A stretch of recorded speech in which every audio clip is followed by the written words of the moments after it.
Hello world, welcome to Stuff and Things for April 2017. It's once again time for some computer updates, so this doesn't really mean a whole lot for you guys, except mostly I'm just going to hold off on the Fallout 4 series until after I do the updates. I was hoping for some nice holiday sales for Easter and Good Friday, but man, it was super disappointing. They didn't even have Easter candy. Seriously, well, that is just so wrong. They always have like Easter candy or any candy for holidays on sale, like for 50% off, like towards the end or once it's done, and it just did not have that. They just didn't have anything at Walmart. I'm like, what the hell? That is just wrong.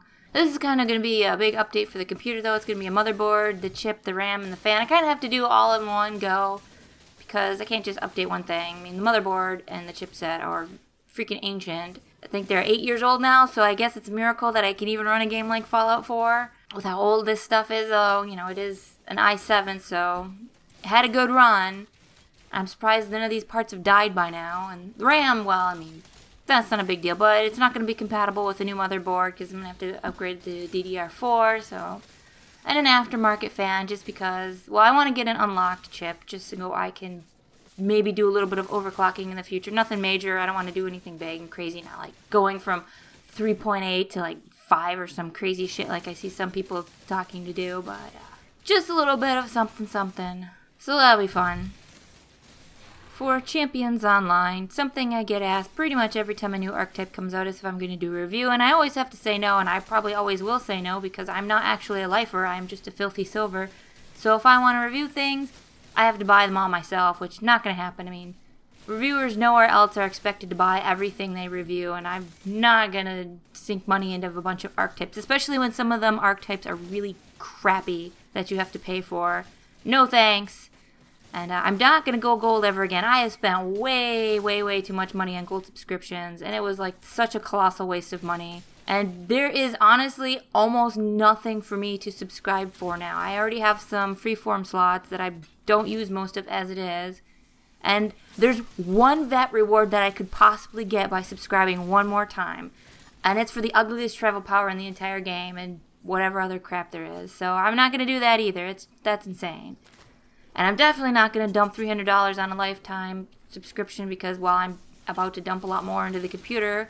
So it would basically just for me to do archetype reviews. And unfortunately, when I tried to ask Cryptic if I could have some sort of access to do reviews for you guys, I didn't even get an answer. So I'm guessing that means no. So unless Cryptic changes their minds and does allow me to have some sort of access to the archetype so I could do these reviews and not have to pay for everything, I guess it's just not going to happen.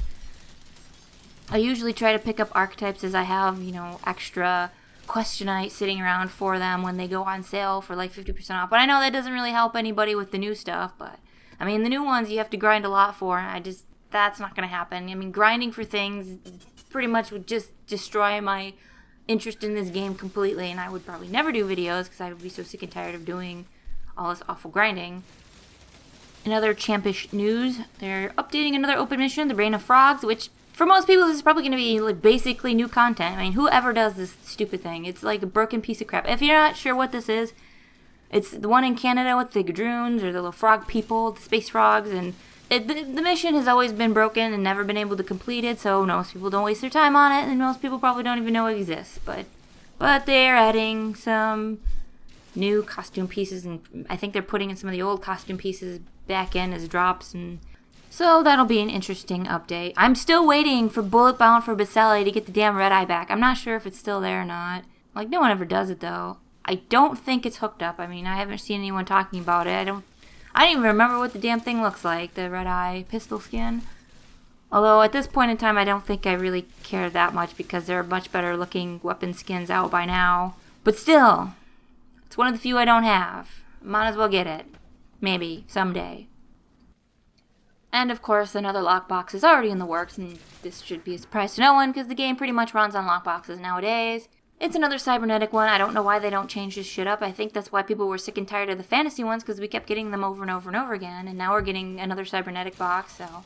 there are other themes they could explore. I mean, they could do a tights box, and then like a casual clothing box, and like a medieval fantasy box, and like a tech box. They could, mix things up a little bit, but they don't. They just kind of binge until people start complaining a lot.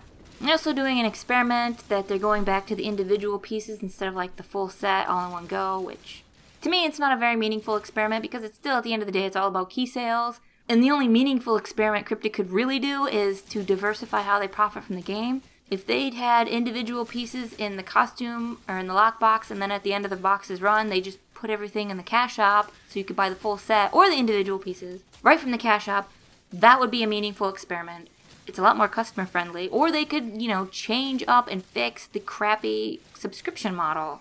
Why does gold subscription even exist when you have a lifetime? I mean, there's no reason to waste your money going gold when you could just save your money and pick up a lifetime. You get so much more for a lot less than you do with the gold subscription. Like, I have 990 some days as a gold subscriber. I spent more money on subscriptions than if I had just bought a lifetime. I don't get access to any of the archetypes unless I buy them. I don't get a shitload of freeform slots. I don't get the monthly costume piece. I don't get a stipend. And yet I've spent more money on my subscription than if I had just gone lifer. So what did I really get? Nothing. I kind of got shafted. Honestly, that's how I see it. You subscribe to gold, you're getting completely screwed over. And some of the restrictions on silvers are just completely asinine. And of course there are errors, like things that if you wanted to buy as a silver player, you can't buy anyway. I mean, 2 character slots is really stingy. I know it's free, but come on. And none of those are even a freeform slot. That's ridiculous. And Cryptic just needs to get with the times. I mean, so many other games have much better subscription models. And then Cryptic has this complete crap. I mean, even the gold subscription is complete crap if you're willing to pay for the game, considering the lifetime subscription exists. Now, if gold subscription was like a buy to own kind of thing, like you spend, maybe you get up to 900 days as a gold subscription, you automatically get bumped up to lifer. That I could see. That would actually make gold not a complete waste of time. I mean, you would still be spending more money in subscriptions, going gold, but it would be over a really long period of time. So if you don't have $300 to drop in the game, you could still get a lifetime subscription just by making monthly installments. To me, that seems totally reasonable, and it's one small thing they could do to make gold not a worthless piece of crap. Anyway, that's just me being a little bit ranty. And yes, that would definitely be self-serving because I have almost 1,000 days this gold subscription. So yeah, that would be great for me because then I would be able to review all the archetypes for free for everybody instead of having to buy them all because, reviewers generally don't buy anything they review. They kind of get them. So it's not like I haven't spent enough money on the game. I played some Elder Scrolls during that free weekend thing, and I was expecting the game to be a lot better, and it was pretty much disappointing right from the get-go. I roll up an orc, I got fished out of the ocean, and the captain's like, "Hey, you look capable, why don't you help me with this job and stuff?" I'm like, "You fished me out of the ocean, I'm wearing raggedy-ass crap, and I don't even have a weapon, and you're saying I look competent to do any kind of work for anybody? Are you kidding me?" No, that doesn't make sense. So, immersion, destroyed before I even did anything. The combat's not bad, but just some of the voice acting does kind of suck. But some of the characters seem like they have nice voice acting and they seem interesting, but it's the stories are kind of lame, and it's very much like any other MMO, and just felt like it was on rails right from the get-go. I mean, I know you could just ignore shit and go wherever, but I don't know, it just seemed too pushing you right into whatever direction. And I don't know.